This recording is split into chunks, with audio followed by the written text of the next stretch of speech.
This might be the perfect bite of food. An outer shell that shatters like glass. A center core that pulls together both smashed and mashed potato. Golden, greasy, aggressively seasoned. Kids hoard them. Adults shamefully order them at bars whenever they're available. And a 3 Michelin star chef even put them on his tasting menu. Each and every one of these crispy flavor cylinders exists because about 70 years ago, a farmer in Oregon looked at a trough of cattle feed and thought to himself, yeah, we should eat that. So how did the humble tater tot come to dominate the American side dish scene? Before we make these things, let's drop a little context. It's the early 1950s and home freezers are spreading across the USA. And in post-World War II America, frozen food is the new gold rush, right? Everybody's making money. Just see my previous video about Salisbury steak if you don't believe me. And 2 farmer brothers on the Oregon-Idaho border, Neffy and Golden Grigg, want in. Which, pause, let that soak in for a second. Neffy and Golden. They just don't make them like they used to, man. Popular names now, you know, we got Braden, we got Tracer, we got Leaf, we got Jaspin. Nah. Respectfully, I'm on team Neffy and Golden. Bring them back. Neffy, Witt. Golden, Witt. Golden, Witt? I like it. So they do something only 2 insane country boys would do. They mortgage both of their farms and buy a bankrupt flash freezing plant for $500,000. And in today's money, that's just over 6 million bones. So yeah, these guys had the cojones. So now they have a plant, they just need a name for their business. So they name it after the state line that it sits on. And this one blew my mind and kind of changed my worldview, okay? Oregon, Idaho. Ori-Ida. Yes, that is correct. That's what Ori-Ida stands for, Oregon, Idaho. It's not the name of some auntie who had an incredible secret potato recipe or anything like that, right? Now, the real money in the area is in frozen French fries, but there's a teensy little problem there. A fellow Idahoan with another baller name named J.R. Simplot, J.R. Simplot. The names were out of control back then. J.R. Simplot, he already owns that game, and he'll actually go on to supply McDonald's with frozen fries. So yeah, Ori-Ida is basically left fighting for scraps, literally. Because here's the dirty little secret that nobody tells you about fry production. The cutters leave behind mountains of potato slivers that are basically too small to sell. But they don't go to waste. No. They get sold off for pennies as cattle feed. And that drove Neff Grigg crazy. And of course it did, because Neffy was a Great Depression kid, right? He was one of 13 children, so waste was a sin. So on one fateful day, a salesman wanders into their plant and demonstrates a prune sorting machine. Prunes, not potatoes. However, the Griggs, being the crafty little buggers they are, rig it up to separate the fries from the slivers, which worked great and made everything basically more efficient. So now the scrap pile is bigger and better organized than ever before. Then Neffy got the idea that would change the course of American culinary history forever. He takes the scrap, chops it up, mixes it in with flour and seasoning, then pushes the mash through a piece of plywood with holes drilled in it. Slice, fry, freeze, boom. A tot is born. And by the way, that plywood board still sits behind glass at the Ori-Ida headquarters, where a typo on the label actually turned it into the holy board, you know, without the E, so it's the holy board, which honestly is pretty accurate. So now the Griggs had a product made of trash, they just needed America to eat it, right? They needed America, they needed us to eat their garbage. Trash, yeah, I love trash. Yum, yum, trash. Hell yeah, I love that little guy. But no, for real, we need to pause here for a second because, you know, you've heard me call myself a garbage person before on the channel many times. This is why the tot is so perfect and resonates with me so strongly here. It's the intersection of nostalgia, mouth pleasure, and culinary ingenuity, but not without a little dose of gluttony. And I know that some of you guys feel me on this, right? Garbage, recognize garbage. Let's go. Team G-Baj. Oscar the Grouch, what's good? And tater tots really weren't a far cry from the other food that would hit shelves in the years to come after, you know, the World War II around the 1950s, but I digress. And the story of how the tater tot took over American households involves a glamorous hotel, a smuggled sack of potatoes, and a bribe. Okay, the legend goes as follows. It's the mid-1950s at the Fontainebleau in Miami Beach. This castle is brand new, right? It's dripping in chandeliers, and it's really the type of place that you might bump into Frank Sinatra walking along the poolside. That's Frank Sinatra walking along the poolside right there. That's what he looked like, exactly. The National Potato Convention is in town, and many of its potato barons are staying at said hotel. Nephi Grigg knows this, so what does he do? He crosses the country with 15 pounds of tater tots stashed in his luggage. He gets to the hotel, slips the head chef some cash to fry them up and sneak them onto breakfast plates for the hotel's guests. And in Nephi's own words, quote, "They were gobbled up faster than a dead cat could wag its tail." Pause. God damn. This era of America was insane. Like what does that even mean? If you know what that means, let me know in the comments. Now, that's all an incredible story, of course, but there's one issue. The only source for this bribe, the bag of potatoes, and the dead cat is Nephi himself. And this is all after he finally wrote the story down 35 years later. And you know, this guy, his name's Nephi, right? He sounds like a character. He invented the tater tot. He's likely the tater tot's greatest salesman if he had the gall to do what I just told you, you know? I'm not saying it didn't happen. I'm just saying that, you know, Nephi might be telling the story in the same way that a local fisherman might embellish, you know, the 19-foot swordfish that he caught in Lake Michigan back in 1989, right? You kind of smile, nod, and agree with him just to, like, you know, end the conversation, get the hell out of there. Here's what we do know. Tots hit stores in the mid-1950s. Some say exactly in 1956. And they flopped hard. Shoppers saw this scrap food at a low scrap food price and figured it was beneath them. So Ore-Ida made the most gutsy, counterintuitive move in frozen food history. They raised the price, and believe it or not, sales exploded. By 1960, Ore-Ida owned a quarter of the entire frozen potato market. And not because the product changed at all, the marketing did. From there, the tot went full empire mode. Ore-Ida trademarked the name in 1958, which is exactly why you see competitors, you know, stuck selling the same Spud Puppies, Tasty Tots, or my personal favorite, Trader Joe's legally distinct Trader Potato Tots. TM.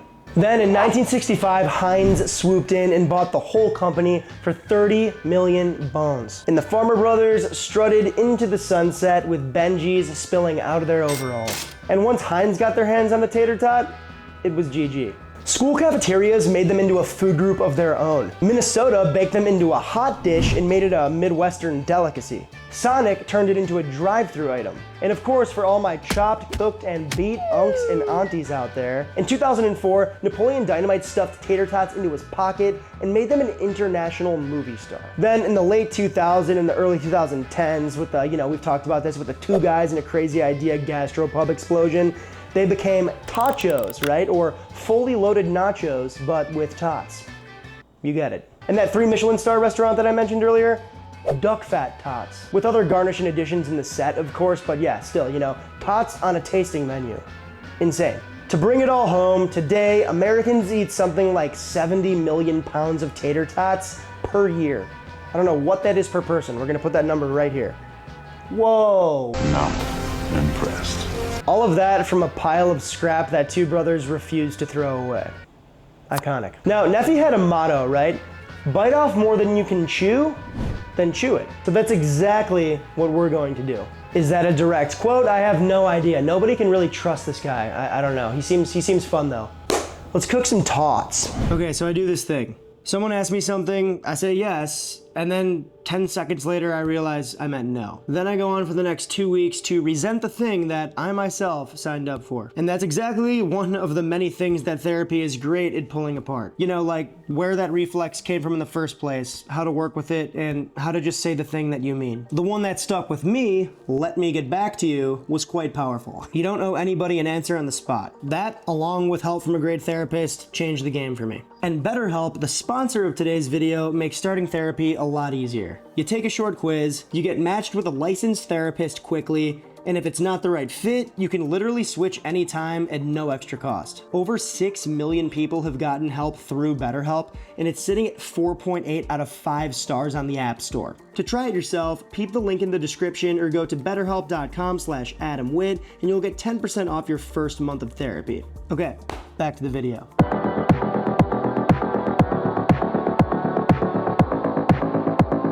Okay, there's no reason to over-engineer something that was literally designed by an MIT graduate. I'm a believer in if it's not broke, don't fix it, right? So today we're gonna use a tater tot recipe that was put together by a literal MIT graduate, right?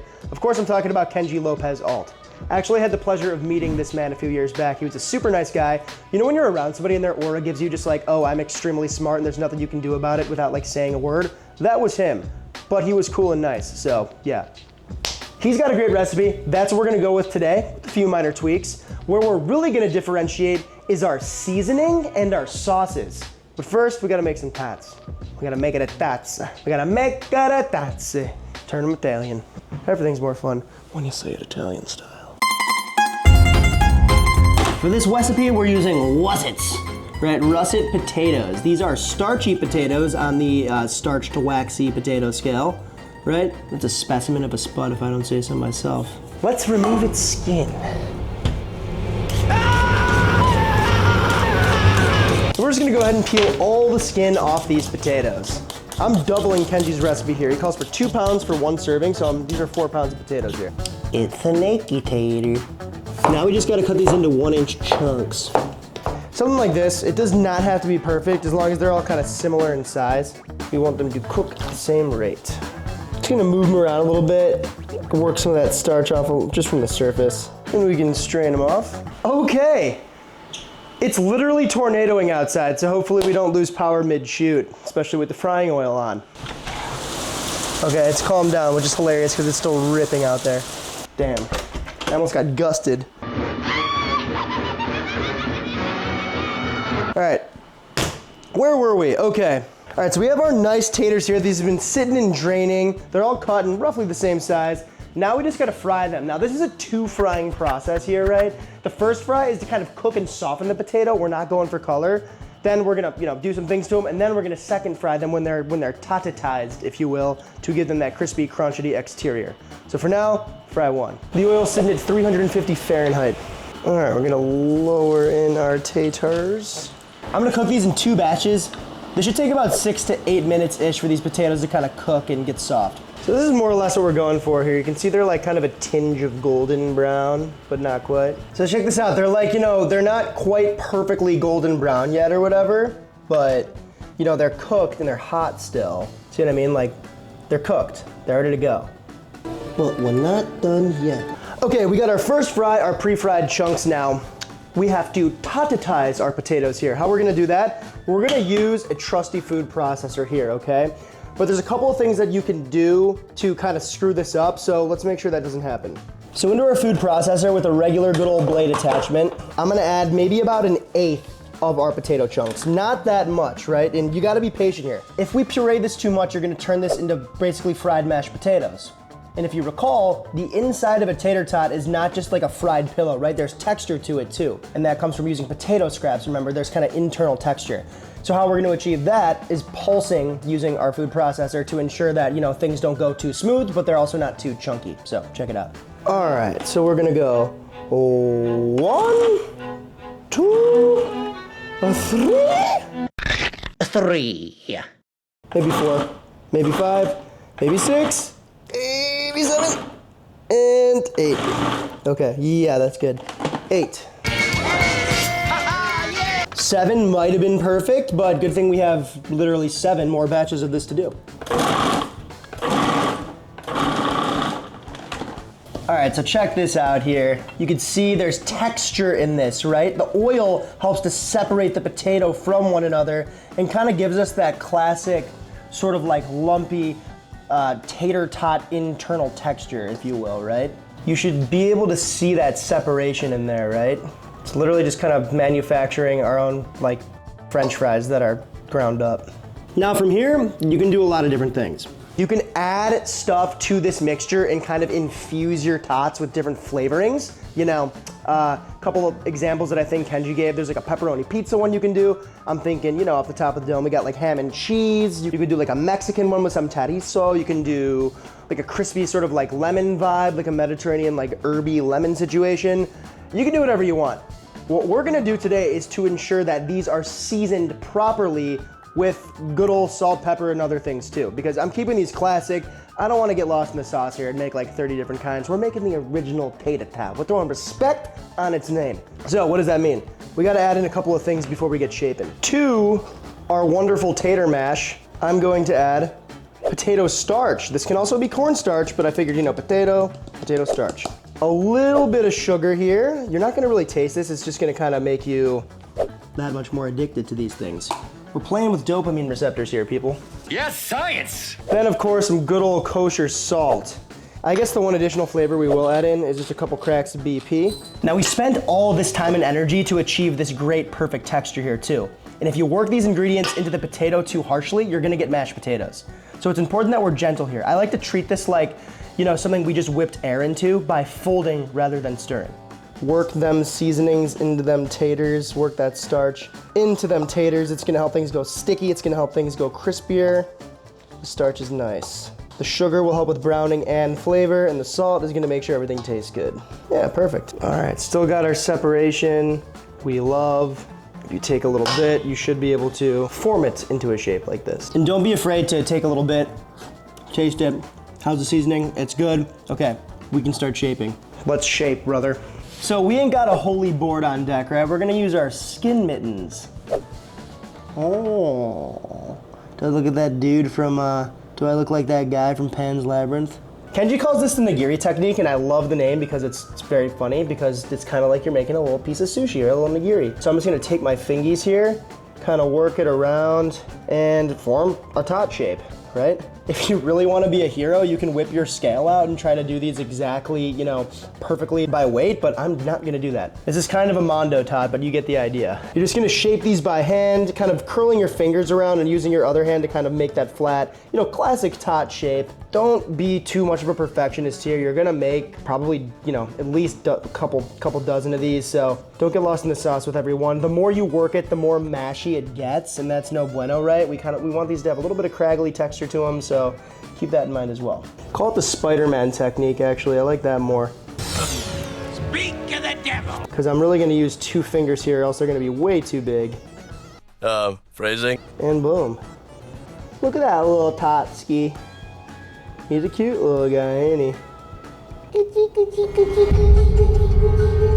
Okay, so we got all of our tots shaped up. They're looking good. They're ready for their second fry where we fully crispitize them. But before we do so, I want to make you know, a seasoning for our tots to go on the outside, and it's best to do this fresh out the fry so some of that oil is still on our tots, and when you toss them, or when you dust them rather, the seasoning sticks better. So I'm calling this tot dust. All right, so into a little container, we're gonna start with our kosher salt, right? That's gonna be the workhorse, the real flavor maker. Then a little bit of white shugs, again, for that dopamine tickling situation. Well, ideally this all tickles the dopamine, but yeah. A little pinch of the GP, maybe 2 little pinches, maybe 2 medium pinches. This is a cool ingredient here. This is vinegar powder, okay? It's strong. It kind of smells like salt and vinegar chips. Matter of fact, that's why I bought this a while back, I think, to make like salt and vinegar fries. It's just like dehydrated vinegar, really nice. It's gonna add this kind of like mouth puckering, back of the kind of jawline mystery element to our tots, right? A little tardiness. We got the sweet, we got the salt, we got the umami. Now we have the sour. This is gonna pack a punch. So I'm just gonna do a little bit of that. Start with that, nothing too big.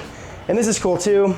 Just a little bit of potato starch here, which is gonna stop all this from caking as it sits, because I'm probably not gonna use all this. Definitely not gonna use all that. Just kind of mix it around. Nice. Ta-da! Okay, so once again, we're at tree fitty here, 350 degrees Fahrenheit. I'm just going to carefully place some of our tots onto a spider, right, this guy here, and lower them in to our oil. So it's important when you're doing this to load up your spider or something similar with a few tots. I like to do this in smaller batches, honestly. Maybe like, I don't know, like divide it into like, you know, 5ths or 6ths maybe. And when you lower your tots in for the first time, make sure not to touch them for the first minute or so, right? That's gonna set the potato so that when you stir it, they don't break apart on you, right? We want intact tots. Yeah, after that minute, you can move them around with your spider or a spoon, but until then, you're in the danger zone. So let them cook, let them chill, then move them around. All right, this is the perfect time to hit them with the tea dust. We're all fried off here. I also made some classic Ori-itas just to kind of get a little side-by-side comparison to show you here. They look a little different. Similar but different. They could be brothers. Cousins. Sister brothers. Yeah. So on the surface, the Ori-itas are a lot lighter, right? Could I have fried these a little longer? Maybe. But they are one shade of golden brown. They're pretty perfect. My guess is a lot of money and time went into kind of like perfecting this sort of industrial tot, if you will. But they're looking nice. Ours, on the other hand, again, uniform in color, definitely a little darker in color, right? And we have that seasoning on them so you can kind of see that salt, that sugar, that MSG, that vinegar powder that stuck to them. And they're plenty craggly and pretty, uniform too. A little imperfect, but that's beautiful in my opinion. Tots are beautiful. If we take one of our Ori-itas here, right, and we open it up, you can see what I'm talking about, that separated potato in there, right? You kind of see it, it's very shiny. It's almost like the pieces and the chunks of potato are separated. Let's break into ours. Ooh. Yeah, so you can see a little more mashed potato-y, but at the same time, still separated because we took such care to make sure that we, kept it clumpy in there for that texture. So these are ours, these are Ori-itas. So ours is more real food looking. But Ori-itas is picture perfect. Before I show you how to serve these, we're gonna make some sauce, specifically 3 sauces. We're gonna make this quick and easy.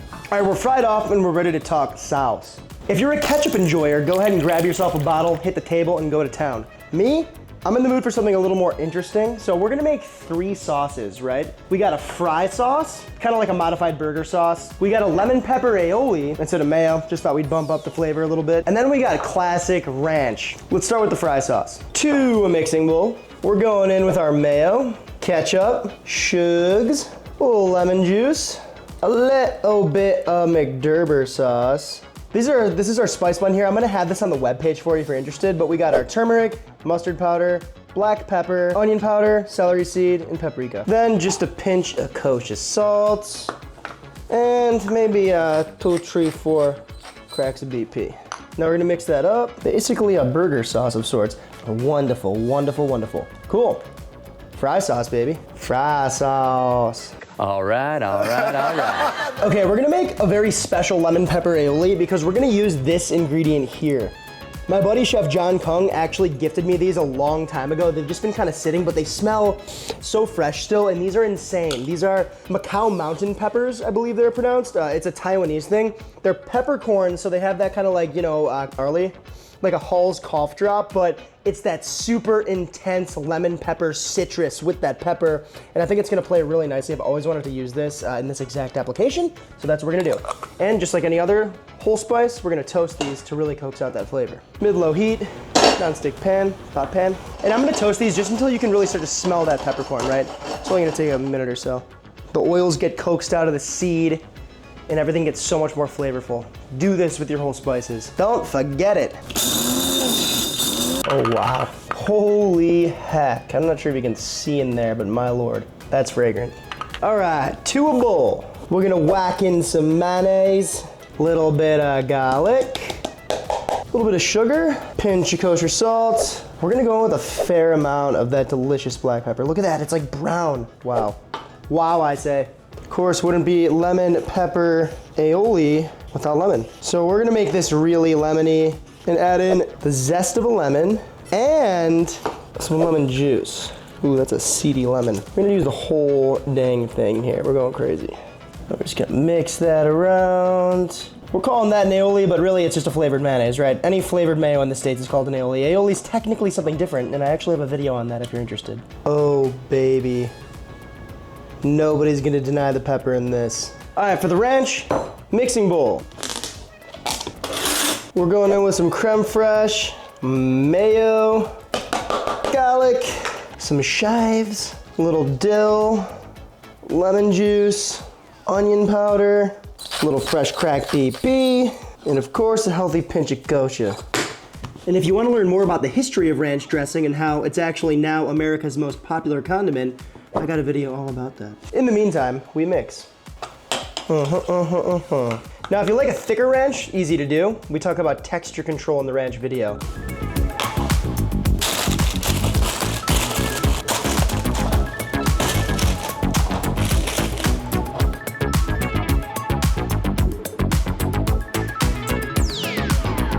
Okay, it is finally TTT. Time to taste. The actual TTT. Okay, we got our tots here. We got our 3 sauces. We got the fry sauce, the ranch, and the lemon pepper aioli. I think we start this way. Why not? Ooh yeah. Okay, check this out. Lemon pepper aioli. This is looking dark. It does look really nice, I will say, and I love how it's got that little colic on it. Look at that. It looks like it could be a little cartoon character. Oh my god. As these sauces sit in the fridge, they will get stronger. So best to make this at least 30 minutes in advance, put it in the fridge, day, 2 days, 3 days even, get ahead of the game, whatever. But that, wow, it's been sitting for about, let's say 45 minutes, and that's pungent in a good way, really flavorful. I almost need to add like actual black pepper in there to make it more peppery because it's so lemony and delicious. Okay, down the line, you know it, you love it, homemade ranch, baby. If you've never tried ranch with your tots, you gotta, because it's dang nice. It's not just creamy, but it's tangy, and it plays really nicely with the extra tang from that vinegar powder on our tots. All right, next but not least, next but lastly, but not leastly, fry sauce. Look at that color.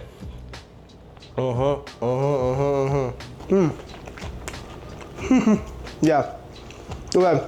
It's been a while since I made this. It's a really good sauce. A little on the sweeter side, but good. That's pretty much Chick-fil-A sauce. So if you're ever looking for a mock Chick-fil-A sauce recipe, use my fry sauce recipe. It's basically the same thing. Man, ooh, it's nice though. And listen to this crunch too. These have been sitting out for like, I don't know, if I'm being honest with you guys, maybe an hour or so, and they're still plenty crispy. Are these better than the bagged tots? They're just completely different. If you want tater tots, go with the Ore-Ida bag, right? If you want something a little more special, you wanna have a fun night with friends or family, make something, I recommend this. This is not a waste of time. These are delicious, they look beautiful, and if you get wild and wacky with the fillings and the sauces, again, it's fun, it's good, it's worth it. 1, 2.